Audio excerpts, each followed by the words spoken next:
به نحس کثافتش بود. اون شی آلت زشت مردانش بود. به من تجاوز کرد. بعد اینکه تجاوز کرد من دستشویی کرد، ادرارش رو من بود. تمام وجودم از خیسی ادرار اون گرم شد. حالم از خودم به هم بی ادرارش حالم به هم میخورد. بعد یه مدت صدای پاش شنیدم که رفت بیرون. من تو حال خودم قوطه بر که چرا اینجوری شدم. داشتم فکر میکردم که الان چی شد. اون چیزی که از بچگی گفتن محافظت کنیم، نظرش فلان کنیم، دیگه اون وجود نداره. توی شوکی رفته بودم. رفتن اومده یه مدت دیگه اومدن. من ادرار کردم که خودم. وقتی اومد که سیلی هم داد که گوشم لجن کثافت با بوی گندش اینجا رو به هم ریخت. بعد گفت به یه نمیدونم مأمور بود چی بود، اومد تی کشید. صدای که تی کشیدن، تی میکشید و خوش میداد. رفت بیرون. یه چیزی کشیده شد رو زمین مسطح و روبروی من نشست. صدای خشخش یه چیز اومد، یه بسته یه شوکت باز کردن. من متوجه نشدم چه بسته ایه. نایلون باز کرد. وقتی که فندکشو زد تازه من فهمیدم میخواد سیگار بکشه. هیچ حرفی نزده بود تا اون موقع. من همچنان با چشهای بسته، دستای بسته نشسته بودم رو برش. سیگار رو گذاشته بود دهنش. احساس کردم، یعنی صداش شنیدم. فندکش رو روشن کرد، یه پک زد بهش. شروع کرد که حرف نمیزنی؟ که لالی؟ الان حرفت میکشم. الان فکر کردی چی هستی؟ دست من از پشت باز کرد. دست من گرفت تو دستش، شروع کرد مثل انگار که سعی نمه هم میخواد با یک عشق بازی کنم. شروع که دستش کشیدم. هیچ حسی نداشتم چون سر شده بودم. از اون ضربه کتک من سر شده بودم و یه چیزی یه لحظه برای یه لحظه سوزوند که من جیغ کشیدم که بعدش سیگار رو دست چپ من خاموش کرد. من جیغ میکشیدم. درد داشت، خیلی درد داشت. درد نداشت، احساس کردم چیزی تا استخونم رفت پایین. سوراخ شد دستم، درد میکرد، میسوخت. یه جوری میتونم اینگار که یه لحظه دستت میچسته به بغل تابه اصلا گر میگیری. اون حالت رو داشتم. بعد از این خلاص نشده بودم تا شلوارم زد بالا. یه سیگار دیگه روی زانوی پام خاموش کرد. داشتم تو درد اولی دومی گم می شدم که دیدم یه سیگار دیگه رو سینم خاموش کرد. حس کردم، ندیدم. این میگه من فعل دیدن استفاده میکنم. حس میکنم من اینا رو، هیچ کدومو نمیبینم. یه سیگار دیگه پشت پام، یه سیگار دیگه رو بدن من این که از درد بی‌حس از جای سوختن سیگاراست میسوخت. احساس میکردم تمام وجودم داره میزنه بیرون. آخه من چرا؟ آخه من چقدر تحمل دارم؟ چقدر بکشم؟ من ساکت شدم داشتم گریه میکردم.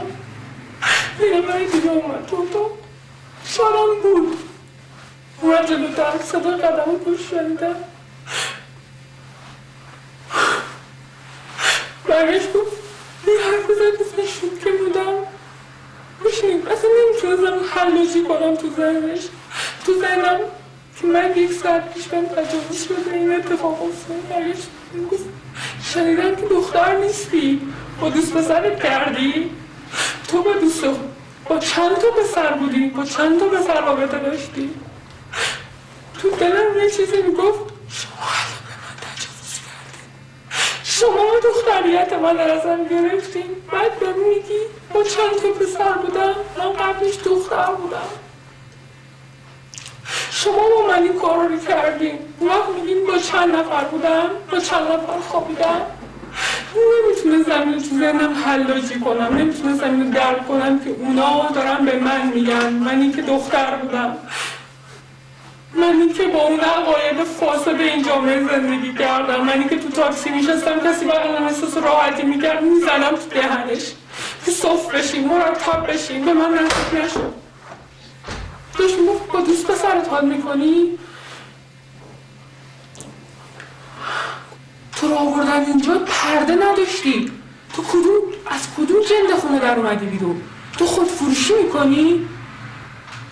من اصلا نمیتونستم حرف بزنم، اصلا نمیتونستم. من مدام بگم بهش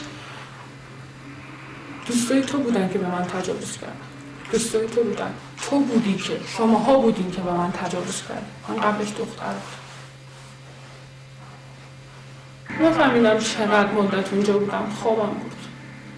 یه دفعه با یک لگد تو شکمم بیدار شدم.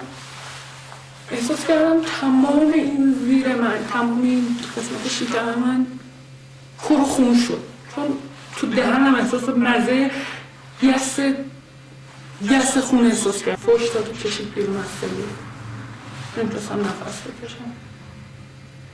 چه مدتی گذاشته بود نمیدونستم. گیج و منگ بودم، سرم سنگین بود، نمیتونستم راه برم. مثلا وسط راه حال رفتم، هوش اومدم دیدم یه جایی شبیه بهداری، ولی بهداری نیست، دیواراش نموره، کثیفه. به من خواست سرم بس کنه، نذاشتم، ترسیدم ایدز باشه. فقط جاهای اون سیگارا رو آسمون کرد که مثلا خوب شه. بوی خون تو دماغم بود، سرم گیج میرفت، حالم خوب نبود. دوباره من منتقل کردم به سلولم. نمیدونم چه زمانی طی شد 1 هفته شد 2 هفته شد. چند روز یه بار این مسئله تکرار میشد. ما رو میبردن تو اون اتاقه، من دیگه جمع ندیدم، منو میبردن تو اون اتاقه، میزدن، تجاوز میکردن، آب منیشون و دستشویشون رو من میریختن، با یه سطل آب مثلا منو میشستن. دیگه سیگار رو بدنم خاموش نکردن. شاید جاش میمون، شاید مثلا اینجا سوختگی، ولی بیشتر میزدن. من بدنم اونجا عفونت کرد به دلیل تجاوزات زیاد. رحمم عفونت کرد، بوی بدی میداد. یه سری جوش‌های ریز زشتی زده بودن که فکر میکنم سفلیس بود. من تحت مداوا قرار گرفتم ولی هیچ وقت بیمارستان نرفتم. پدر مادرم داخل خونه من درمان کرد.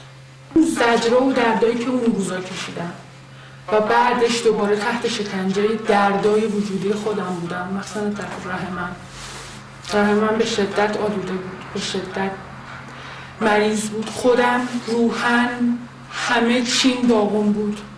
منی که یه آدم اکتیوی بودم، از جمع میترسیدم. نمیدونم در روز چند دفعه به من تجاوز میکردم، چون ساعت نداشتم که بخوام حساب کنم. بله آدم میدونم شاید 10 دقیقه، ولی آدمی که در استرس باشه اون 10 دقیقه بلاش عمره. ولی میدونم تعداد تجاوزات خیلی بالا بود و یه نفرم نبود همیشه. خب وسایلم به بابام تحویل داده بودن، گفته بودن که گرفتیمش و از توی شماره موبایلم استفاده کردم، زنگ زده بودن به بابام. موقع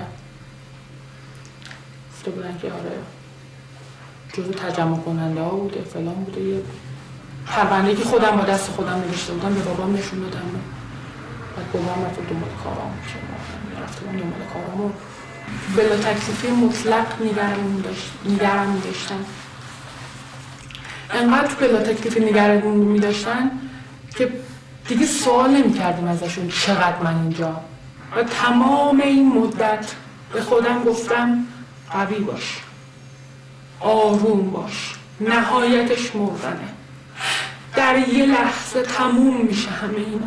مردن برام آرزو بود.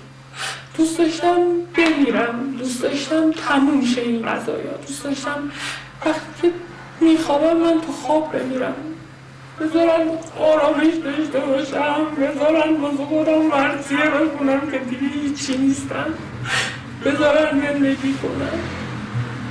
دوست داشتم بمیرم. تو تمام خوابم روزا مردنم و توی دشتی میدویدم. همون لباس سفید من میدویدم این دشت.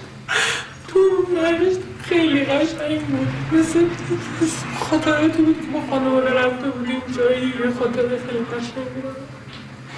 اون روزا فکر نمی‌کردم که یه روزی بستم بگم چی شد، بگم که به من چی اومد، به سر آدمای دیگه چی اومد. ما نسل ستوده نیستیم کسی به دادمون برسه. ما نسل ستوده نیستیم که اسممون در بیاد. من اسمم هیچکی نمیدونه من کجام. هیچ کس حتی برای ما، حتی برای نگشت دنبالمون پدر مادرم بودن. ولی از این موقع کم وقتی که ندا مرد کل ایران کل دنیا فهمید. وقتی که به من تجاوز میکردن، وقتی من شکنجه میدادن، وقتی که رو بدن من سیگار خاموش میکردن، هیچ کس نفهمید. بعد یه سال بعد اینکه با خودم گفتم من یه روزی اینو میگم دنیا بشنوه، میگم به خودم گفتم قول دادم، یه قولی که با خونت امضا میکنیش، یه قولی که از پیوند ازدواجم سر نمیتونه بشکنه اینو هیچ کس. من به خودم گفتم این کار رو انجام میدم و کردم. شاید همه چیز رو در دیتیل نگفتم برای اینکه اینا آدم های بدی هن، برای اینکه اینا تو همه چی دخالت میکنن، برای اینکه اینا تو همه زوایای زندگی ما هستن. من دارم این فکر میکنم یه آدم هایی مثل من که خیلی زیادن، کسایی هن که برای آبروشون، برای وجودشون نمیان بگن، نمیان حرف بزنن. آدم هایی که اون بیرونی، یه آدم هایی مثل من باور کنین هستن، احتیاج دارن به شما، به همتون. نذارین آدم هایی مثل من دست بکشن. از من گذشت، از زندگی من گذشت. من 22 سالم ولی احساس پیری و مردن میکنم. جلوی اینا رو بگیرین.